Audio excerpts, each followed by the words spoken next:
Hey everybody. Okay, so quick little grid tutorial.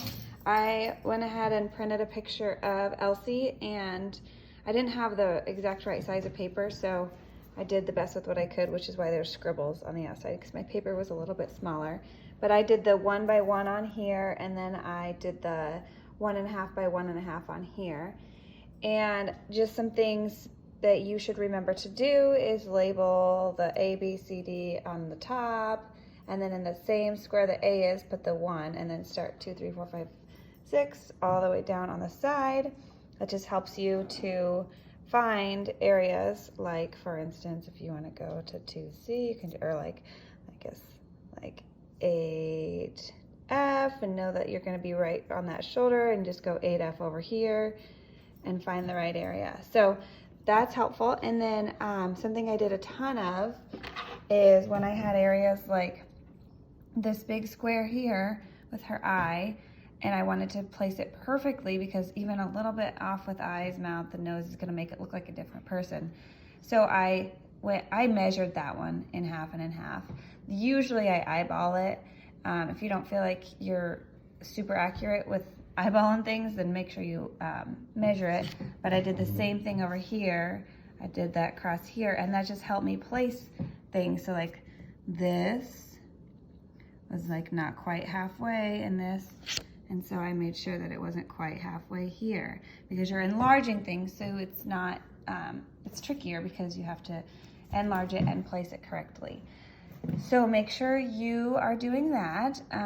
If you have teeth in your drawing, just make sure they're very light. My son Finn just came by and said that this drawing looks super creepy, and that's because it's not shaded yet. The teeth look kind of funky.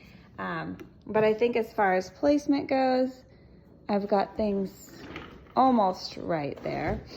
The hair is going to be tricky. But I wanted to show you at what point you should erase your grid so I can shade and show you the shading in the next video. So I think it's helpful if you have like, let's say a jersey with a lot of shadows. Obviously you can't shade that before you erase the grid. So what I did is I drew that in. So I used my grid to know where that shadow went.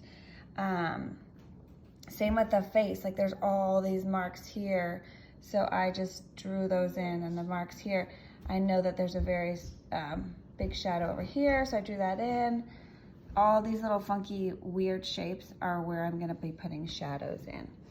And then hair, I just got all the main directional lines in. So I feel like this is a good enough point where I can erase my grid. Obviously, I didn't, do all the hairs, and this is gonna be tricky because these are so light, and this is so, like, there's some dark areas, but a lot of really light areas. Like my background is darker than my hair, so that's gonna be a little tricky, but I'm gonna work for it. And then also, like, you can't even see her pupils because her eyes are so dark. So always remember to pull up the actual photo, lighten it, zoom in, because if, like, there's little things that you can't see, usually your actual photo will help you to see those. So I'm gonna erase my grid and come back and do another video on how you should do some shading, and I will see you in a bit.